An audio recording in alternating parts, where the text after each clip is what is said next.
Hello everyone, bonjour tout le monde. Welcome to EFA190. I'm your host, Jean-Guy Bourguignon. And today I want to talk about let's make it a good year. And I'm not being sarcastic. We are in October of 2020. And I'm not being sarcastic. Let's make this a good year. And on the premise of believing in good. And I say this to my daughters and I say this to anybody and everybody.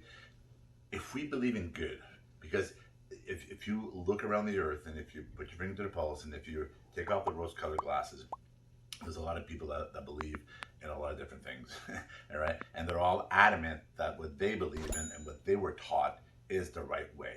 And regardless of what you can tell them, you can't change it, right? That's who they are, that's what they are, and respectfully so. So when I say believe in good, if first and foremost, if any of your premise that you believe in and you believe in good, right, what bad will come out of that?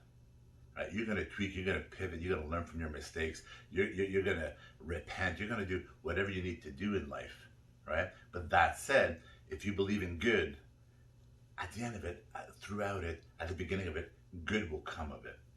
And that's where, on the premise of believing in good, and I want to make this a good year. And remember when? Do you remember when 2020 started? And you all went in, right? We toasted on December 31st or whichever your New Year's was around the world. And that New Year into 2020, when you were going out there with the bright eyes, it didn't matter what age you were, you know, I'm gonna have a good year this year and all that stuff. It still can be a good year. And I say this because I think there's some good that can, no, let me rephrase that. I know there's some good that's coming out of 2020, that's coming out of COVID and so forth. And there's a lot of corruption out there. There's a lot of negativity, right? But that negativity will start to turn, right? Because we intrinsically need to talk about it. Calmly and openly need to talk about it. We, the people, need to make the change in the right direction. And when I say the good, when I said remember when in 2020 you went in with the bright eyes, right? You can close off 2020 with the bright eyes. You can close off 2020 because what I'm going to get into in a moment here is tested all fabrics. Right? We tested all fabrics. If you look at whether it's your marriage, whether it's your family, whether it's your business, whether it's with your children, whether it's with your friends, whether it's with your community, whether it's with your employment, whether it's with something somewhere somebody got tested this year, right? And that fabric, that strength in that fabric, it got tested really, really, really good with a lot of people, right? And what's surviving, right? Not necessarily survive, because some of them have survived and they're growing from, but there are those that are surviving and working through, right? They're working through, why? Because there's something there. There was something there. There was a strong foundation underneath that whatever you were fighting for, whether there was something worth fighting for and conversing about and debating about, because we live in a generation now that we don't even look at our people's eyes when we talk, right? I do. I look into people's eyes. My daughters will tell you, look into my eyes when I speak to them, right? Because I'm trying to teach them old school values with today's technology. And this is our opportunity. When I just said this, right? Because our opportunity to teach is now what is lost. It has been lost. There's a place in Canada, those that follow me internationally, there's a place in Canada in British Columbia where it predates the pyramids. They're estimating it over 10,000 years old. And if you look at it, it's the First Nations or the first group, the first walkers, people that are on this planet in that area was found. But what was interesting was the stories. The elders kept repeating the stories. 10,000 years of it, kept repeating the stories. And then when they found it, right, aha moment. We told you, all right? We told you. And this is why when I look at, this is our opportunities now. You look at your children, and I say this to people, and you ask questions out there.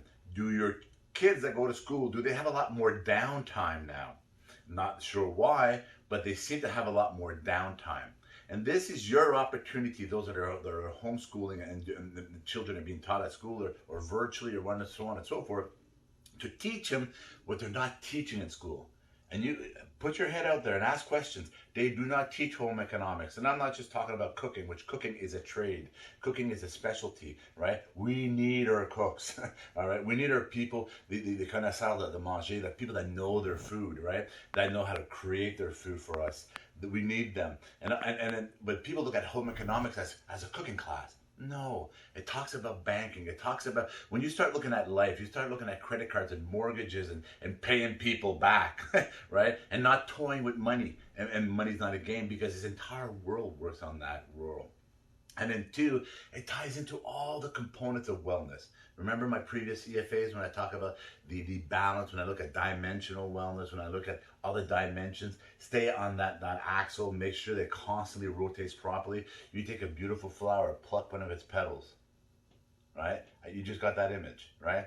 Well, you could regrow that flower. You see those social media things where you see that stump and that tree that grows out of it, that continuous of life. You can regrow. And I said this to people, I built this. I built this in 53 years actually, in June 9th, 2019 when I went forward.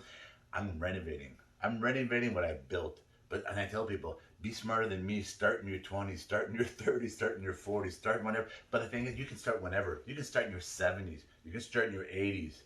Right? There's people that go right through to their 100s and beyond strong. You can do that.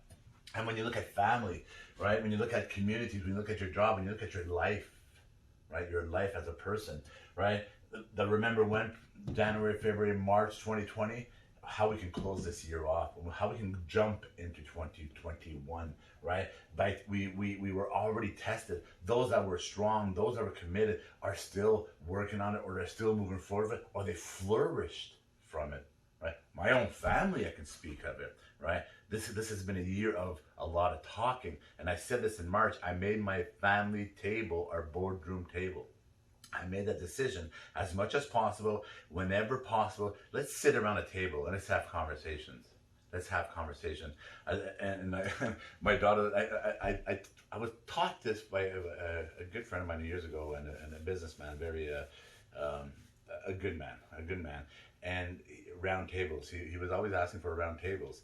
And I sparked the conversation, the round tables. And in the round tables, in the conversation, you're always facing each other. Like the Knights of the Round Tables here. You're always facing each other. You're always conversing. Everybody's part of the conversation, right? And I say this to my family. And our table's rectangular, right? And everywhere I go, my daughter asked me years ago, Poppy, why do you always ask for a round table? And I explained to her. She goes, that makes sense. And when we sat at that round table that night, we were all looking at each other. I said, see the conversation? There's a different flow to it. When you understand energy, there's a different flow to it. So when I go in there and I tell my family that our tables, because I love it to be circular, we sit in a certain way that we converse all the time, right? And I say, make anything your boardroom table. Make your car, if you drive a lot together, make it your boardroom table. Make your if you're standing at a counter, make it your boardroom table. Make it somewhere that you can converse when you look into each other's eyes and have those debates. And have those challenging conversations that will, at the end, will porter fruit, right? It'll be fruitful. It'll be fruitful for what you do. So those tested fabrics, the ones that were strong, the ones that are building, right, and that were survived on the base of a good foundation. They were survived by the basis of a good foundation. Upbringing, surrounding, and foundation. You've heard me say this before, and I'm going to write a book on that, right? Upbringing, surrounding, and foundation is what I truly believe most people that come from the ghettos, that doesn't matter of color, religion, ethnicity, doesn't matter. The people that are given a good upbringing, surrounding, and foundation are the ones that continue forward, right? They get out of it. They understand it. So that's why when people are being told, you're oppressed, no, I'm not oppressed, right? I'm not oppressed, and thank you very much. So when I go into that, this is what 2020 has created. 2020 has made that stronger. 2020 has given you the opportunity to teach your children what they should be taught. Teaching you your upbringing, teaching your surroundings, teaching your foundation, your parents' foundation. Teach them about business and money and how not to get into financial debt, how not to be part of a system of credit, of a system of debt, of a system of buying and buying and buying, right? Teach them how to balance their money and how to balance their life, right? There's going to be a lot of time that they have now, which I seem to think that children have too much time on their hands right now. That's your opportunity. That's your opportunity to work on your children. That's your opportunity to work on your life, on your family, on your relationships, on your jobs, on your business, on your whatever you do in society and within your community. This is your opportunity to close off 2020 and to jump right into 2021 with a smile on your face and say, you know what? I did it. I freaking did it, and I'm wearing the t-shirt proudly, right? Jean-Guy Bourguignon, EFA190.